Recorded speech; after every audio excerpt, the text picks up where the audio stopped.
ada sukacita hari ini?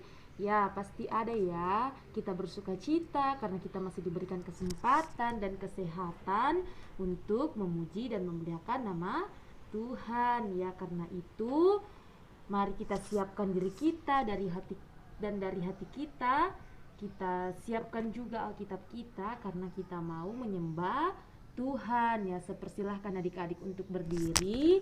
Kita menyanyi dari terbit matahari.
Votum dan salam.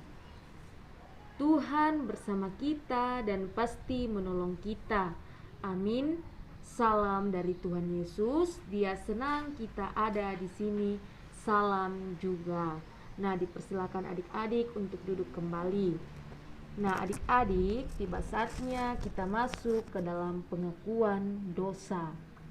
Nah, pasti dalam seminggu ini adik-adik telah melakukan kesalahan dan telah berbuat dosa, baik kepada Tuhan Yesus, kepada orang tua, kepada saudara-saudara, dan kepada teman-teman kita.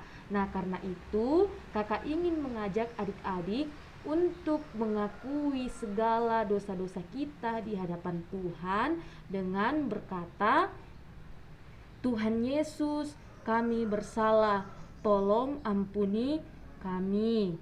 Nah, adik-adik, sekalipun kita banyak berbuat salah, tetapi Tuhan mau mengampuni segala dosa-dosa kita. Nah, menyambut berita anugerah, dengan penuh sukacita kita menyanyi bertemu dalam kasih-Nya.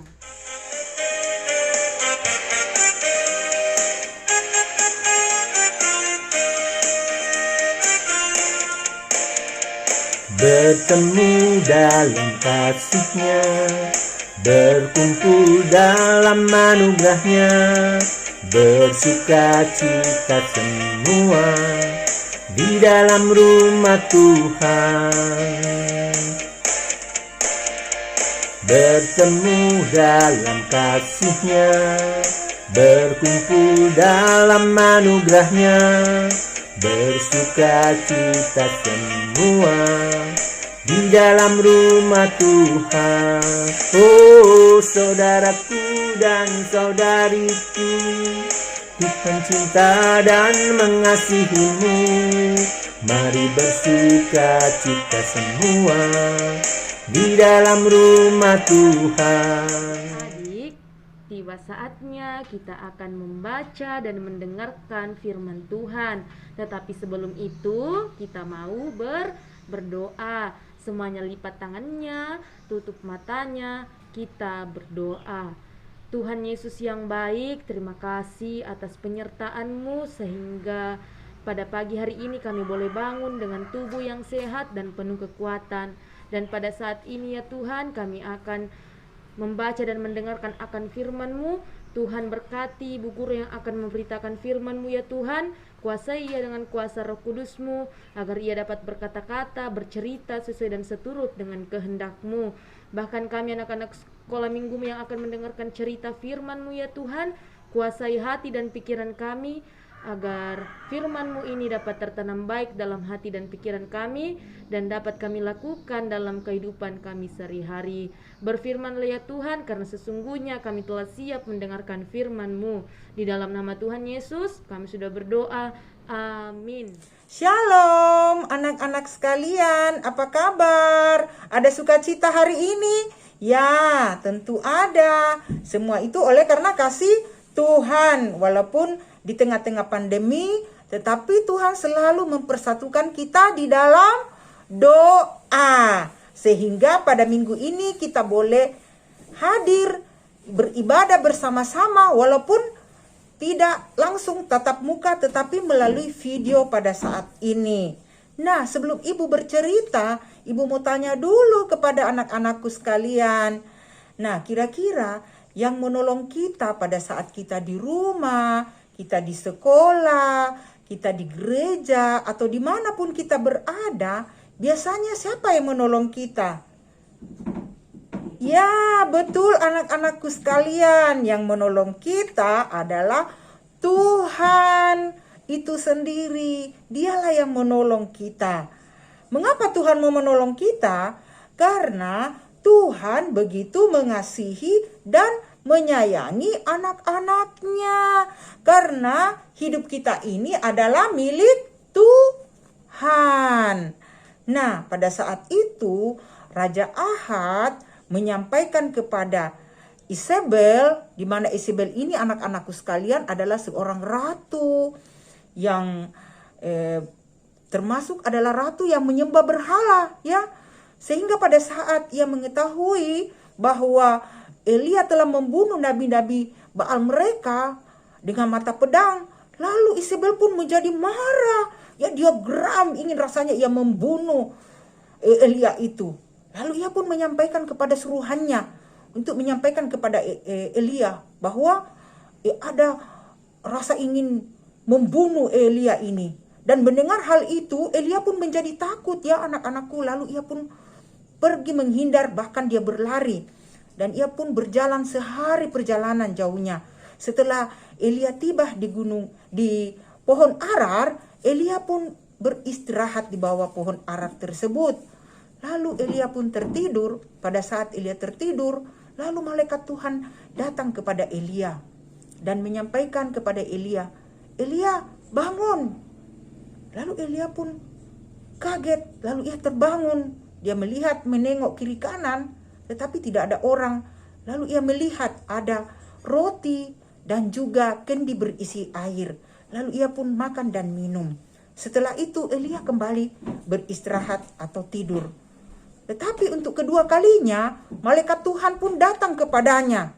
Lalu menyampaikan kepada Elia, "Elia, bangun. Jika engkau tidur, perjalananmu itu akan semakin jauh."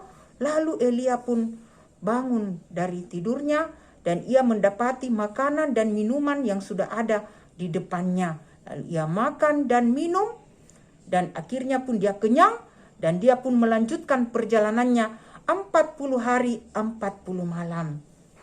Nah, mengapa Elia bisa melakukan itu semua anak-anakku?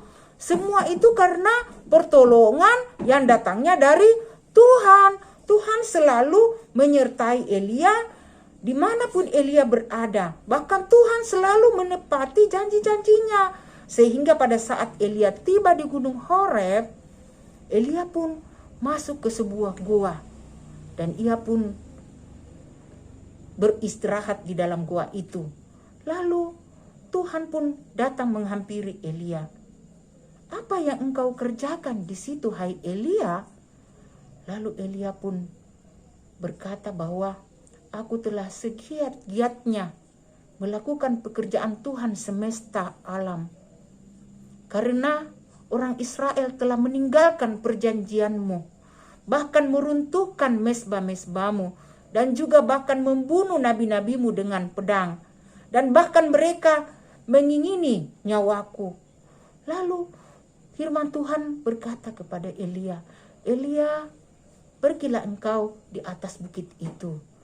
Lalu Elia pun keluar dari dalam gua itu ke atas bukit. Dan di sana tiba-tiba, anak-anakku sekalian, angin yang begitu dahsyat dan kencang sekali. Sampai-sampai gunung-gunung dan batu-batu itu terbelah, ya, karena kekuatan angin yang begitu kencangnya. Tetapi anak-anakku sekalian, kehadiran Tuhan tidak ada di dalam angin itu. Lalu tiba-tiba gempa yang sangat dahsyat pun datang. Akan tetapi di dalam gempa itu juga Tuhan tidak ada di situ. Dan akhirnya api yang menyala. Akan tetapi Tuhan pun tidak ada di dalam api itu. Dan tiba-tiba angin sepoi-sepoi basah. Lalu pada saat itulah Elia mendengarkan suara Tuhan. Dan ia pun mengambil jubahnya, menutupi mukanya. Dan ia keluar. Dan Tuhan pun berkata kepada Elia, "Elia, apa yang engkau kerjakan di situ?" Lalu ia pun menjawab, "Tuhan semesta alam, telah segiat-giatnya aku melakukan pekerjaanmu, karena orang Israel meninggalkan perjanjianmu dan meruntuhkan mesbah-mesbahmu, bahkan membunuh nabi-nabimu dengan pedang, dan juga mereka mengingini nyawaku." Lalu Tuhan pun berkata kepada Elia, "Elia, aku akan selalu menyertai engkau. Jangan takut, pergilah, kembalilah ke padang gurun Damsyik. Ya, di sana engkau akan mengurapi orang yang telah aku utus, yaitu Hazael untuk menjadi raja Aram, dan Yehu untuk menjadi raja Israel, dan Elisa bin Safat untuk menjadi nabi menggantikan engkau. Dan bahkan ada 7.000 orang yang menantimu di sana, yang masih percaya kepadaku dan tidak menyembah berhala dan patung-patung, dan mereka tidak mencium mereka." Lalu setelah firman Tuhan menyampaikan kepada Elia, Elia pun melakukan apa yang diperintahkan Tuhan kepadanya. Setelah tiba di Damsyik, ia pun melakukan perintah Tuhan, yaitu dengan mengurapi Hazael menjadi raja Aram, dan Yehu menjadi raja Israel, dan Elisa menjadi nabi menggantikan Elia nantinya. Nah, anak-anakku sekalian, apa tujuan cerita kita hari ini? Ya, yang pertama, kita sebagai anak-anak Tuhan harus tahu bahwa yang menolong dan menguatkan Elia adalah Tuhan itu sendiri. Karena ia tidak pernah meninggalkan kita. Ia selalu ada bersama-sama dengan kita dimanapun kita berada. Dan yang kedua, Tuhan selalu menetapi janji-janjinya, dan dia menyediakan apa yang kita butuhkan. Karena itu kita tidak perlu takut dan putus asa, anak-anakku sekalian, karena Allah setia di dalam segala hal bagi setiap orang yang percaya kepadanya dan melakukan perintah-perintahnya. Dan yang ketiga, kita sebagai anak-anak Tuhan harus percaya bahwa Allah selalu mendengar doa anak-anakku. Nah, kiranya Roh Kudus menyertai dan melindungi kita semua. Haleluya. Amin. Nah, anak-anakku sekalian, kita akan membuka Alkitab kita yang terdapat di dalam Perjanjian Lama, yaitu 1 Raja-Raja pasal 19 ayatnya yang ayatnya yang ke-5 sampai dengan ayatnya yang ke-8, dan ayat 15 sampai dengan ayatnya yang ke-16. Nah, kita baca bersama-sama ya. Sesudah itu, ia berbaring dan tidur di bawah pohon arar itu. Tetapi tiba-tiba seorang malaikat menyentuh dia serta berkata kepadanya, "Bangunlah, makanlah." Ketika ia melihat sekitarnya, maka pada sebelah kepalanya ada roti bakar dan sebuah kendi berisi air. Lalu ia makan dan minum, kemudian berbaring pula. Tetapi malaikat Tuhan datang kepada Elia untuk kedua kalinya dan menyentuh dia serta berkata, "Bangunlah, makanlah, sebab kalau tidak perjalananmu nanti terlalu jauh bagimu." Maka bangunlah ia, lalu makan dan minum. Dan oleh kekuatan makanan itu, ia berjalan 40 hari 40 malam lamanya sampai ke gunung Allah, yaitu Gunung Horeb. Dan ayatnya yang ke-16, 15 sampai 16.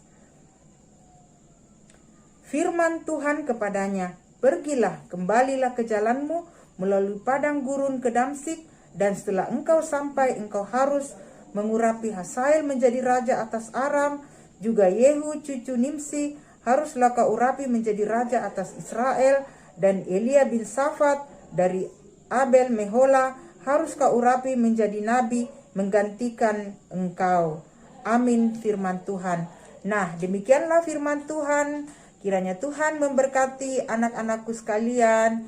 Amin. Saya kembalikan ke Kakak Ica. Merespon cerita yang telah kita dengarkan, kita menyanyi Alkitab buku terindah.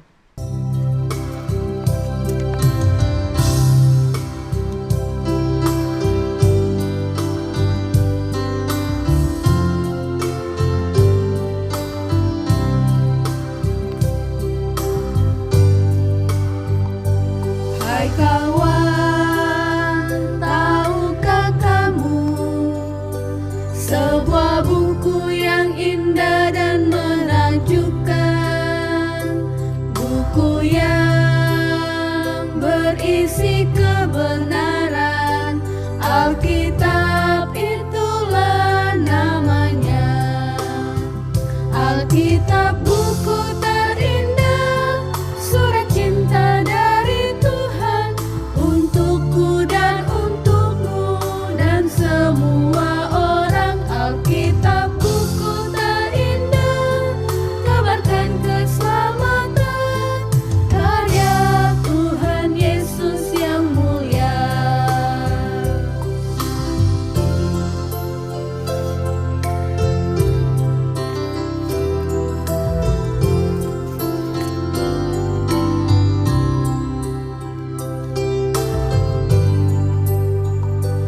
Hai kawan, tahukah kamu sebuah buku yang indah dan menakjubkan, buku yang berisi kebenaran, Alkitab itulah namanya. Alkitab buku terindah, surat cinta dari Tuhan untukku dan untukmu dan semua orang. Alkitab buku terindah, kabarkan keselamatan, karya Tuhan Yesus yang mulia. Adik, mari kita sama-sama mengucapkan doa Bapa kami.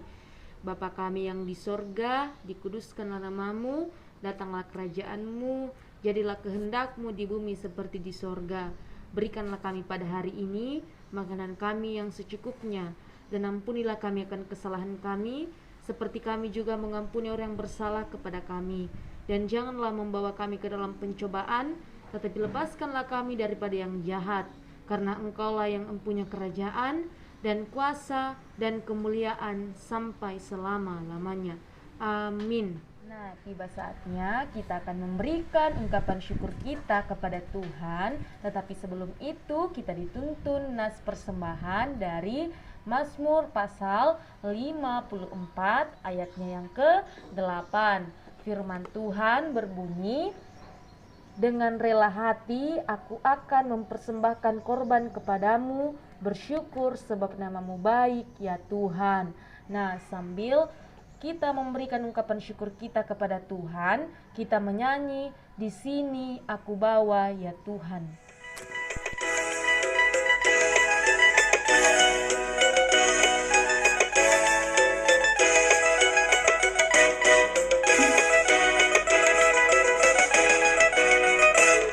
Di sini aku bawa Tuhan, persembahan hidupku semoga berkenan. Berapalah nilainya Tuhan dibandingkan berkat-Mu yang telah Kau limpahkan. Terimalah Tuhan, oh terimalah Tuhan.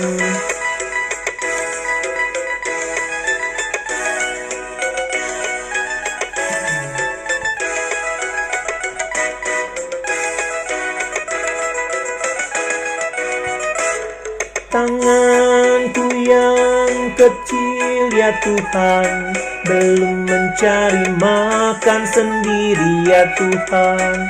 Terimalah hatiku Tuhan, menjadi persembahan yang Tuhan perkenan. Terimalah Tuhan, oh terimalah Tuhan. Anak-anak, mari kita berdoa. Tuhan Yesus, terima kasih waktu yang indah Engkau telah berikan bagi kami.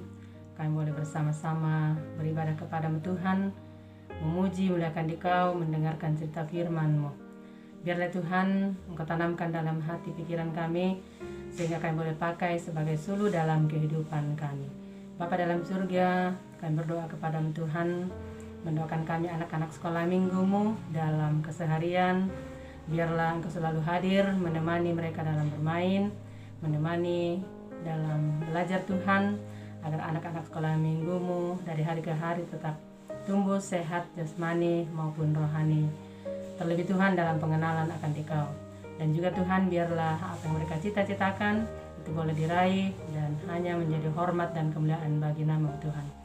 Bapa dalam surga, kami berdoa, mendoakan guru-guru sekolah minggu kami. Engkau selalu berikan kesehatan, kekuatan hikmat-Mu agar tetap senantiasa setia, bersuka cita di dalam mengangkat tugas pelayanan, khususnya dalam mengarahkan kami anak-anak sekolah minggu-Mu Tuhan. Begitu juga Tuhan, kami berdoa, mendoakan orang tua kami masing-masing dalam segala tugas tanggung jawabnya. Biarlah Tuhan Engkau selalu berikan kesehatan, kekuatan hikmat-Mu agar orang tua kami Tuhan juga dapat melakukan segala tugas pekerjaannya dengan baik, dengan penuh sukacita, oleh karena Tuhan selalu ada bersama dengan mereka. Bapa dalam surga, persembahan yang telah kami berikan, Engkau pun berkati, agar dapat dipakai dalam menunjang pelayanan, khususnya wadah sekolah minggu Tuhan. Yang masih ada pada kami, pada anak-anak sekolah minggu, pada orang tua kami Tuhan, Engkau tetap berkati. Bapa dalam surga, begitu juga pemerintah kami doakan Engkau selalu hadir memberikan kearifan kebijaksanaan. Terima kasih Tuhan, Engkau selalu sertai dan lindungi kami semua. Jauhkan kami dari segala sakit penyakit, jauhkan kami dari segala halangan. Biarlah Tuhan Engkau selalu memberikan kami yang terbaik dalam kehidupan kami. Ampunkan salah dosa kami Tuhan, terima kami yang datang kepadamu, di dalam anak Yesus Kristus Tuhan dan Juru Selamat kami. Amin. Adik-adik semuanya berdiri, kita menyanyi I Love You Jesus.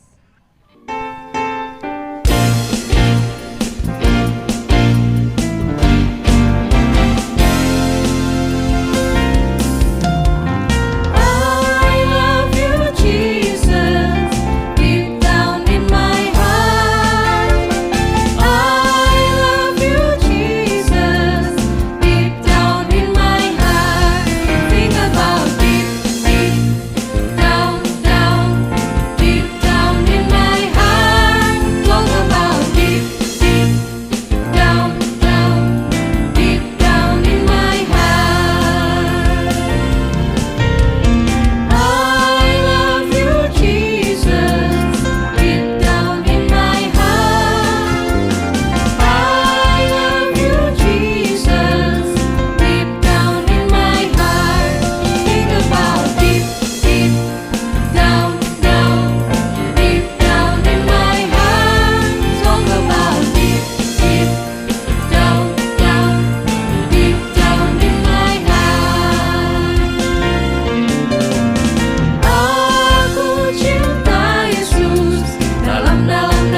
kita menerima berkat dari Tuhan.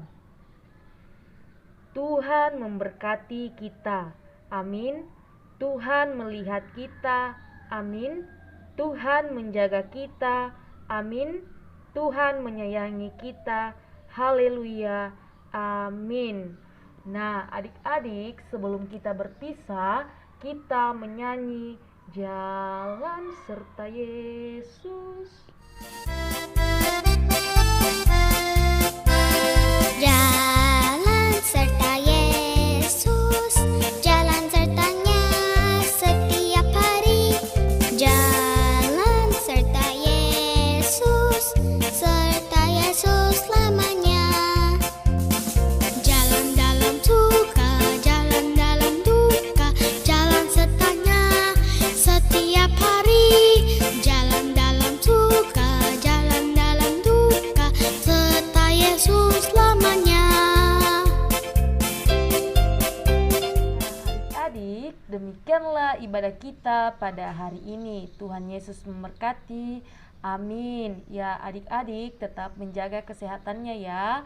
Dadah.